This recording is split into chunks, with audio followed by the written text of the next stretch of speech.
Pernah nggak sih lihat laporan keuangan perusahaan raksasa terus jadi bingung bacanya?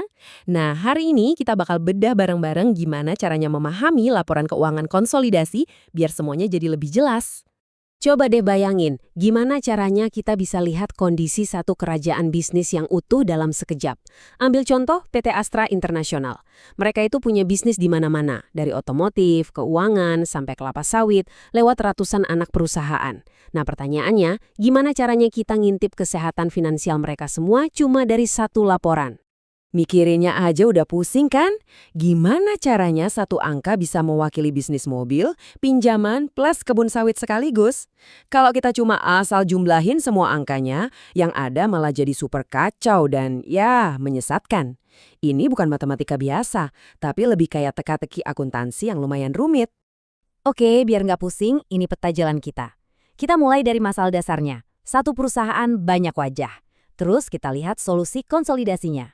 Setelah itu, kita masuk ke teknisnya, yaitu menghapus transaksi internal, mecahin teka-teki goodwill, dan ngitungin pemilik minoritas. Tujuannya, supaya di akhir kita dapat gambaran perusahaan yang sebenarnya. Siap? Oke, kita mulai dari yang pertama ya. Satu perusahaan, banyak wajah. Ini tuh inti masalahnya. Perusahaan segede Astra itu sebenarnya bukan satu entitas tunggal.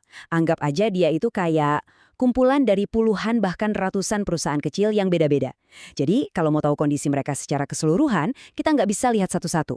Kita butuh kacamata khusus. Nah, kacamata khusus itu namanya konsolidasi. Ini dia pahlawan kita hari ini.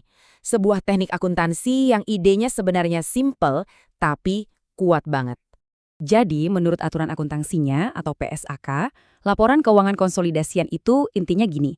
Kita pura-pura kalau induk perusahaan dan semua anak-anaknya itu adalah satu entitas ekonomi tunggal. Keren kan? Meskipun secara hukum mereka perusahaan yang beda-beda, punya nama sendiri-sendiri. Tapi pas bikin laporan, kita anggap mereka semua itu satu tubuh.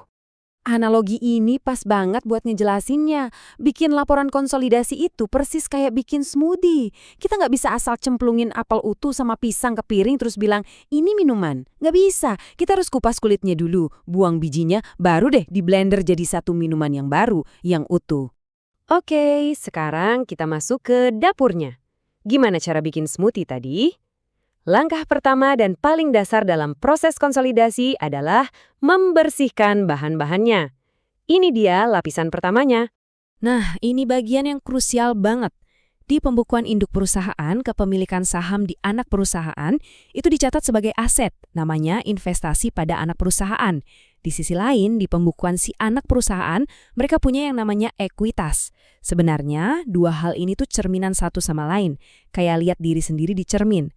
Kalau kita gabungin laporannya tanpa menghapus dua-duanya, sama aja kita ngitung nilai yang sama dua kali.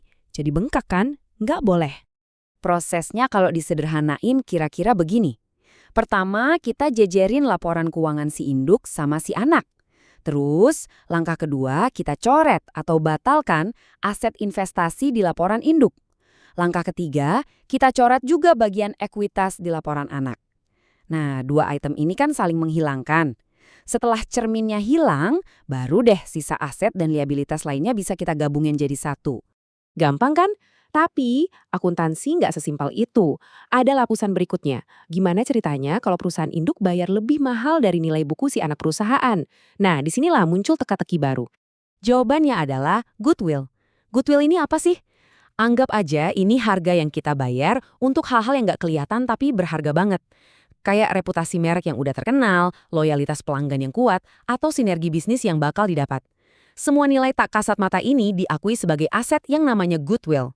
Cara ngitungnya sebenarnya lurus-lurus saja. Misalnya, induk perusahaan beli anak perusahaan seharga 100 miliar rupiah. Tapi setelah dihitung-hitung, nilai wajar dari semua aset bersisi anak, gampangnya aset dikurangi utang, ternyata cuma 80 miliar. Nah, selisih 20 miliar itulah goodwill.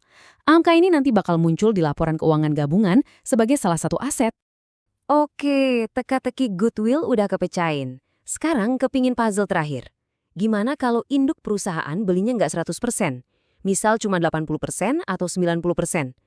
Terus masih pemilik saham yang lain gimana dong? Nah, untuk itu ada yang namanya kepentingan non-pengendali atau KNP. Dulu sering disebut juga hak minoritas. Ini adalah cara laporan konsolidasi buat ngasih tempat buat para pemilik lain yang bukan induk perusahaan. Jadi, KNP ini mewakili klaim atau hak mereka atas aset bersih di anak perusahaan. Gambar donat ini ngejelasinnya dengan simpel banget. Anggap induk punya 90% saham. Berarti 10% sisanya itu punya pihak lain kan? Nah, di laporan keuangan konsolidasi, porsi 10% ini nggak dihilangkan. Justru sebaliknya, dia tetap dimunculkan sebagai bagian dari total ekuitas grup. Jadi hak mereka tetap diakui. Baiklah, sekarang mari kita satukan semua kepingan puzzle ini. Dengan menggabungkan 3 lapisan tadi, yang pertama eliminasi, yang kedua goodwill, dan yang ketiga kepentingan non-pengendali, akhirnya kita bisa menyusun gambaran keuangan perusahaan yang utuh, yang sebenarnya. Jadi, kalau ada 3 hal yang wajib banget diingat dari obrolan kita hari ini dia. 1. Eliminasi. Kita gabungin laporan keuangan cuma setelah hubungan cermin antara induk dan anak dihapus, biar nggak ada hitungan ganda. 2. Goodwill. Kalau bayar lebih mahal, selisihnya diakui sebagai aset. 3. KNP. Hak milik pemegang saham minoritas tetap diakui dan dilaporkan di bagian ekuitas. 3 ini adalah pilar utama laporan konsolidasi. Sebagai penutup, coba deh kita renungkan ini. Laporan konsolidasi ini kan kayak smoothie keuangan tadi ya. Dia nunjukin kekuatan gabungan dari seluruh grup. Tapi, ada nggak ya kemungkinan kelemahan dari satu anak perusahaan? Misalnya yang lagi rugi, jadi nggak kelihatan karena ketutup sama performa gemilang dari anak perusahaan yang lain. Ini jadi semacam sisi lain dari konsolidasi yang penting banget buat kita sadari.